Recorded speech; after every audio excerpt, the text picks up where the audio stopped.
Welcome back, fellow food geeks. Today we have an Indian-inspired cauliflower stuffed flatbread for you. It is delicious, it's full of goodness, it is absolutely full of cauliflower, which is very good for you, nutrient rich, and it is an amazing bread. If you make it once, you'll make it again and again. So let's get started. Here I've taken one cauliflower, a medium-sized cauliflower, and I'm removing all the florets from it. I'm going to put it in a bowl full of boiling hot water, and then I'm going to keep it there for 5 to 10 minutes, and then I'm going to strain the cauliflower, drain all the water out like so. And now I'm going to either grate it or you can use a food processor to pulse it, but it should be really fine. But this has water now because we washed the cauliflower, so take a muslin cloth of any sort or any thin cloth that you have, or a kitchen towel would do as well, but not a paper towel, and then you squeeze out all the excess moisture, as you are going to stuff this cauliflower inside the bread, which is not going to be possible with so much of moisture. So we remove it, and this is how it looks. It's quite dry now and feels a little dry to the touch, which is good, which makes sure that we can stuff as much as we want inside our bread. Now I'm taking a handful of cilantro or coriander. It's really up to you, whatever quantity you like. If you like more, put more. If you like less, put less. Then I'm taking 1 heaped teaspoon of grated ginger, tablespoon, and I've also taken 1 teaspoon of green chilies chopped, but that's really up to you. I've taken half a teaspoon of paprika or red chili pepper powder, and this is half a teaspoon of asafoetida or hing, and this is ajwain or carom seeds, so half a teaspoon of that. And what I'm going to do, half to 3/4 of a teaspoon, I'm going to rub it between my palms so it releases all the essences and the oils. And we are going to now mix the mixture. Please do not add any salt at this point. Salt is going to be added later. Now we're going to make the dough for it. I have 2 cups of flour here. This is whole wheat flour, and I have used around 1.5 cups of liquid, which is plain water, to knead the dough. And if you feel it's still tacky after 3 minutes, just put a little bit of ghee or oil, ghee is clarified butter, on your hands. It will help you with the kneading. So knead it for around 5 to 10 minutes till it's really soft, supple and pliable, and the dough is ready. Now you can place it in the refrigerator for up to 2 days and use it whenever you want, but at least a 30-minute resting time is necessary for this dough, and it's a versatile dough. You can use it to make chapatis or rotis as well, but we are going to make parathas or the stuffed flatbread, as they are known in India, parathas. So this is ready, and I'll keep it for resting. Now I'm going to set up my station, in which what I'm going to do is I'm going to place my cauliflower mixture, my dough, and I have some flour for dusting all ready and in a row, and I'm going to make the parathas or the stuffed flatbread. So first I've taken a ball of dough like so. You can see how big this is, and I'm going to roll it out on a flat surface. My work surface is clean, don't worry. And I'm going to roll it out into a 5 to 6 inches diameter.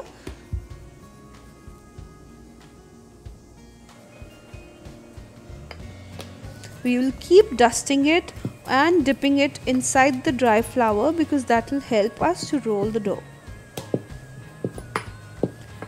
See, now we're going to take a plate and take some mixture and put the salt we need in this individual portion. Remember, always salt individually. Now I'm putting a little flour before I place the cauliflower, and some more flour on top, and I will now close this paratha up, this flatbread up. Do you see how I'm pinching just like a dim sum? If you do it this way, it will ensure that there is when you make parathas, what happens is, in the middle usually you get a very thick layer of dough and no filling whatsoever, and that is really unpalatable. So to make sure that the mixture is divided amongst all sides equally everywhere, if you use this dim sum method, it will ensure that. And the dusting of the flour before and after adding the cauliflower would ensure that the moisture doesn't seep out, because the dry flour would help with that. So I've made one. Now I'm going to show you another method. That was the expert's method. This is a method for an intermediate cook. you have to divide your dough ball same size into two parts. Now you will roll it out into small rounds, but one round is going to be smaller than the other one. One round will be slightly bigger by 1 inch maybe, like so. The smaller one will be used for the bottom and the bigger one will be used on top. So now the same way we are going to season our dough with a little bit of salt. Season the mixture with a little bit of salt and then put it on top. Put a little bit of dry flour to help with the moisture. Please follow these tips if you want the best parathas of your life. And then you make sure you tuck it in nicely, pinch it shut, and then you roll it. You can roll it from any side. This won't open up, it's going to be fine. If it opens up slightly, just add a little bit of dry flour and it'll be fine. So this is another method that I've taught. If a big piece comes inside, that is what breaks the dough, the flatbread. So make sure that your mixture doesn't have big pieces of cauliflower, big chunks. It has to be fine. Now let me show you the third way. This is the easiest way, and in case you don't like too much of stuffing, you really like a minimum of stuffing and a crisp flatbread, then this is the method for you. And this is for a novice, a beginner. It's very easy to make. Anybody can make, even a child would be able to make this easily. So you roll out the dough, same size dough, like so. The ball is the same size. Taking the mixture, putting in the salt and placing it on one half of the circle of dough that we've rolled out, and then we'll close it like a calzone, like so. Pinch the ends shut, just press them shut, and then roll it out. You can use as much of dry flour as you think you need.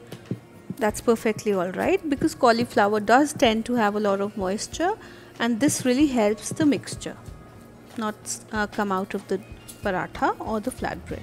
So we're just removing the edges because they were sticking out.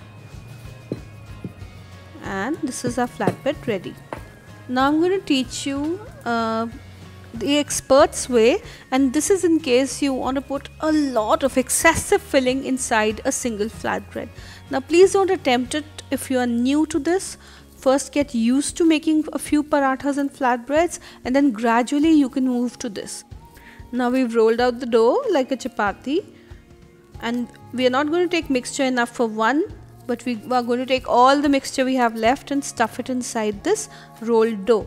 And I'm going to season it. I put salt. The first thing that I'll do is I'll add a little bit of dry flour like I told you, and then place all the mixture and then put some dry flour again. Now I'm going to close it like a dim sum. So first from the center I'll pinch it, and then slowly I'll pinch it from all the sides. I will not bring all the dough together in the center like people do. Now when you lift it to put it in the dry flour, please use both hands, because the weight of the dough is less than the weight of the cauliflower. It may break. And then I'm using wispy motions. The rolling pin is almost in the air when I'm rolling it out, and only from the sides in very slight rolling motion. Now the side on top is the seam side, which has all the seams and the joints. Remember, it's called the seam side, and the other side is called the top side. So this is the one which I made putting two little balls together. So this you can place it on any side and place it on a hot griddle, and then move it around till it gets nice roasting spots, and then you add a little bit of ghee or oil to it. Any kind of oil is fine. So for both the flatbreads, the one which you've folded and the one which used two little dough balls, both can be placed on any side of the griddle, and any side can be buttered. Both are fine. By buttered I mean using clarified butter or oil. But for the one which has a seam side, there is a certain way of placing it on the griddle, which I'll tell you.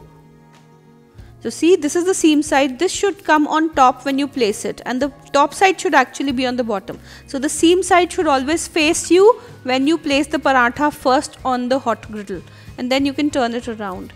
If you find, turn it around after say a minute or so. If you find there's too much of flour, dry flour, you can just take something and just wipe it off, a clean dish towel. and then you apply your butter or ghee liberally only to the top side, not to the seam side. Remember, for these kind of flatbreads, you only apply it to the top side. Never, butter is never applied to the seam side, because it then seeps in and then you keep on adding more and more butter, which is not required, which makes your dough inside, the filling inside the dough, very oily. So remember that.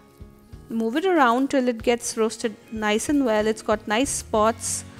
Make sure it's well done from both sides. It's absolutely heavenly. It's ready and you are going to enjoy it. See how well it puffs up, and it's a thick flatbread because it's got a lot of stuffing, not because of the dough. The dough is really very less. See how well they're puffing up. They're absolutely delicious. You can have them with pickle, you can have them with yogurt or curd, plain Greek yogurt that is, and then you can have it with butter, white or yellow, your choice, salted or unsalted. But once you have it, in India it's a breakfast dish. Once you start having it, you will have it again and again. Please ask me if there are any questions. Write them in the comment box below and I'll answer them. Subscribe if you haven't done, like the video, and I'll catch you very soon in another video. So I hope you press the notification bell so that you know each time I post a new recipe, because there's a lot more goodness and deliciousness where this came from. Bye.